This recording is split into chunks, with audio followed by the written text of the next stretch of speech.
This is D from GameXTC, and today I'm going to show you how to secure your SD2SP2 port.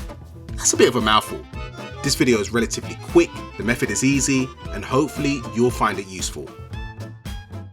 Now before we jump into the video, please subscribe to our channel and feel free to check us out on eBay at GameXTC. You'll get valuable information on leveling up your video game hardware and software.